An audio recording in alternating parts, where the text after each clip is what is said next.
Will you join me in a word of prayer?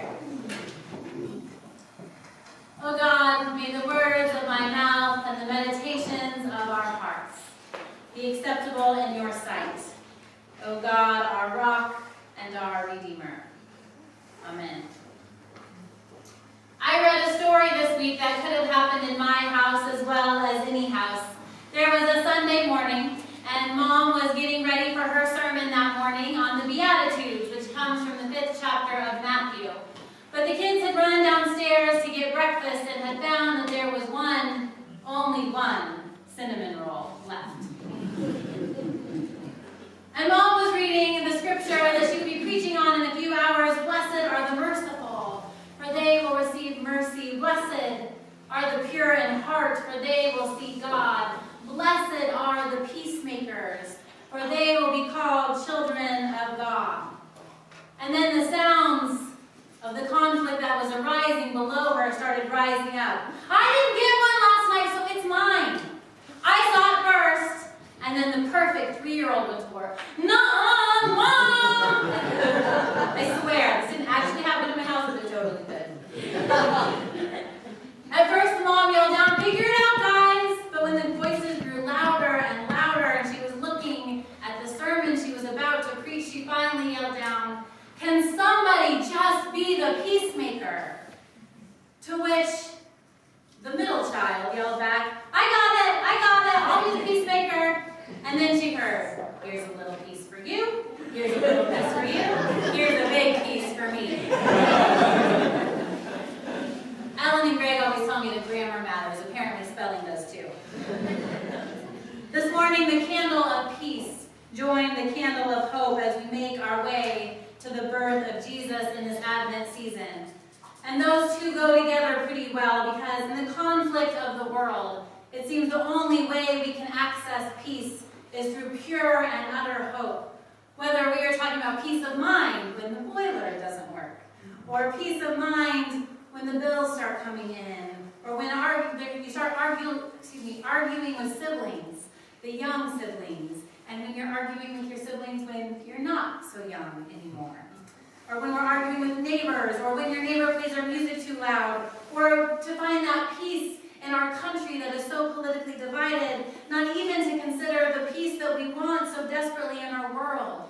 From the conflicts that have led Central Americans to flee their homes and their countries, to the chaos that continues in Syria and the Middle East regions, peace seems so far away. And yet we work toward it. We try to feel it and to share it. As Jackie said, the theme of our Advent season is regifting, and that is essentially what peacemaking is about. As the familiar song says, and someone quoted to me this morning as I was having a little fit, "Let us make peace on earth, and let it begin with me."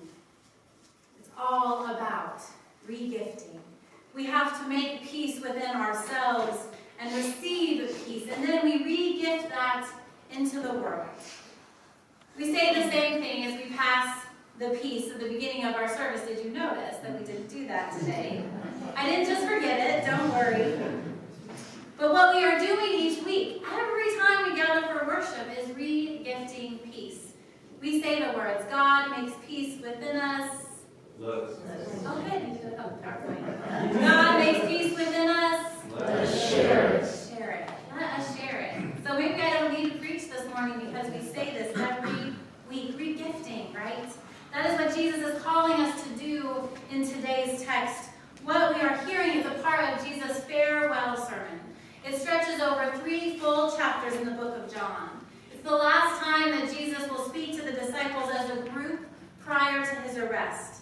He is giving them a parting gift of what they will need as they continue this ministry. And one essential aspect of what they will need to live the life that Jesus has called them to is peace. "Peace I leave with you, my peace I give to you. I do not give as the world gives. Do not let your hearts be troubled, and do not let them be afraid." I know it's just one sentence, but such an important one. Jesus is offering peace, but not as the world gives. I want us to think about that for a minute. How does the world give us peace? What is Jesus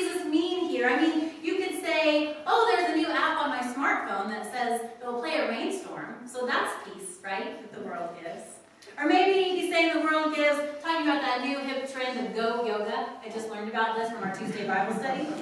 But you do yoga and goats like move around. It's a thing, apparently. Thank you, Tuesday Bible study, for informing me. Seriously though, that is not really how the world gives peace, unfortunately. Because peace here, the peace Jesus is talking about that the world gives, is connected to fear.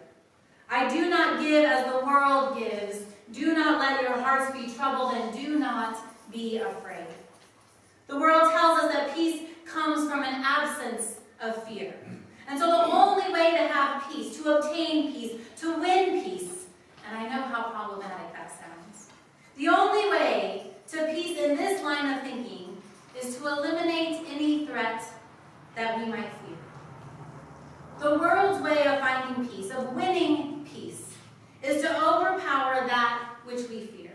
So if someone is speaking out and their voice threatens our comfort, our way of life, our peace, we silence them and voices of dissent. Because the status quo is peaceful. It doesn't ruffle feathers. So we choose systems that are unjust because we want peace. Or we do our best to separate ourselves from anything that is a perceived threat. We build walls, we go to war for peace. We go to war to find peace. No wonder Jesus says, "Peace I leave with you, my peace I give to you. I do not give to you as the world gives." I mean, remember where Jesus is speaking when he is saying this. He is at the Last Supper. He is not and has not in his life maintained the status quo. The peace is leaving them. And the peace we are seeking in this world is not the peace that comes through walls or war. The Apostle Paul says in Ephesians that Christ is our peace. He has made both groups into one and has broken down the dividing wall that is the hostility between us. Peace comes not in erecting walls, not in entering wars, but in breaking down that which divides us. As Mother Teresa once said, if we have no peace, it is because we have forgotten that we belong to each other. I think the problem is we don't really understand what peace is, at least the peace of Christ, because it is a different word and not just in the spelling than the peace that the world gives.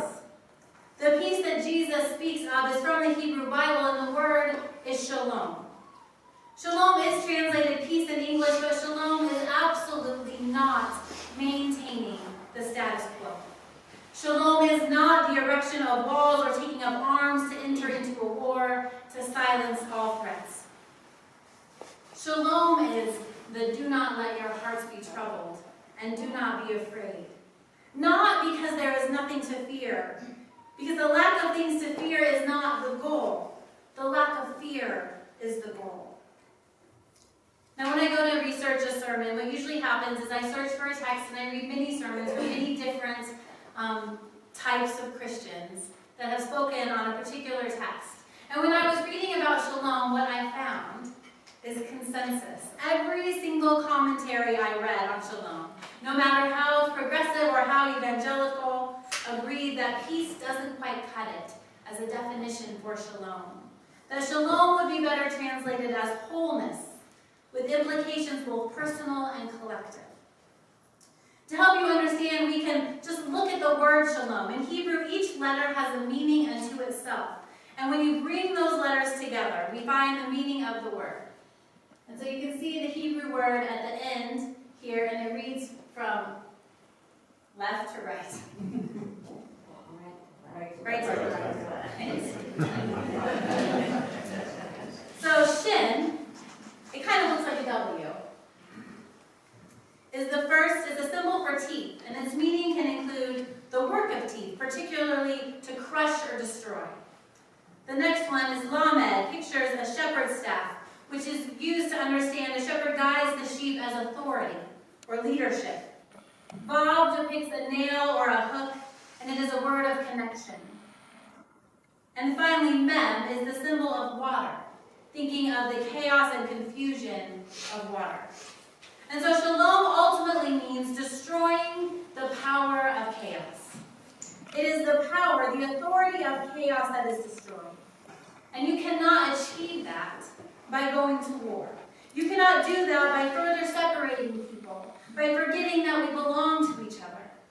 Shalom is not division, it is bringing together of opposites. For those in the Jewish community, shalom is a very common word. It is used as a greeting, to say hello and welcome. But also shalom is used as a farewell, to say goodbye. Now coming and going are not the same, and yet there is a wholeness to them.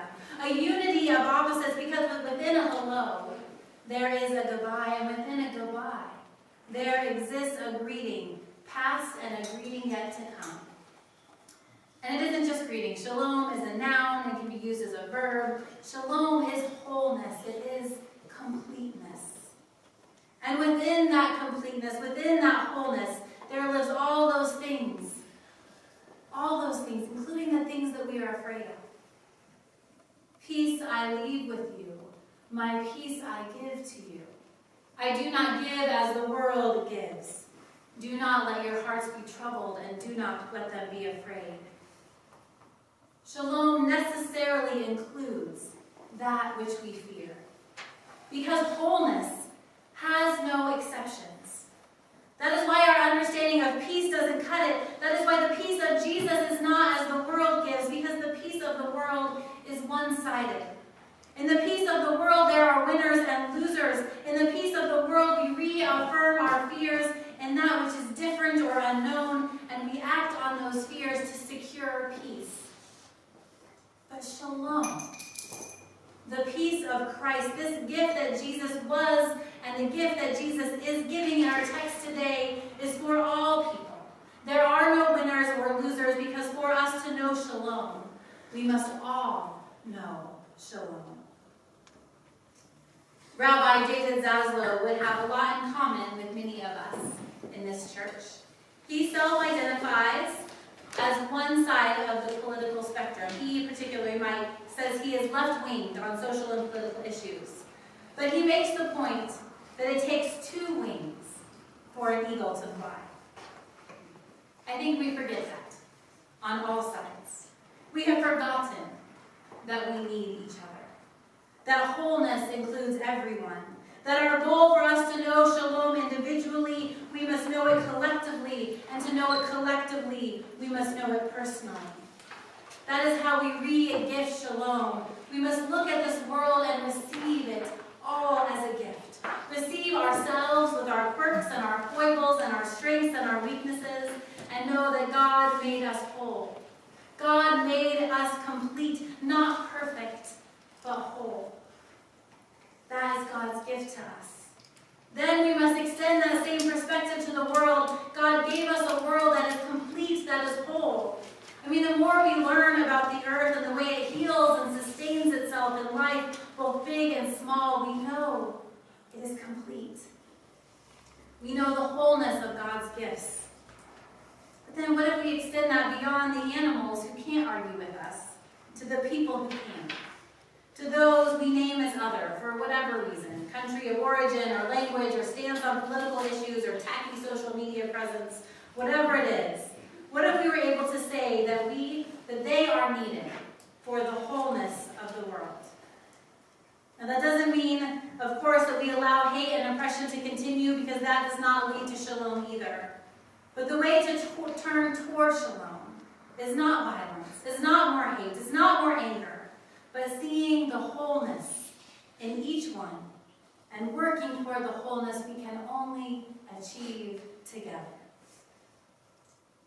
And so that mother who yelled around the corner for a child to be a peacemaker, maybe next time she should invite them to be shalom makers. We have received shalom. May we re-gift it in our work for wholeness. And instead of saying amen, as I usually end my sermons, I will end by saying shalom. And now, I invite you to join me in the passing of the peace.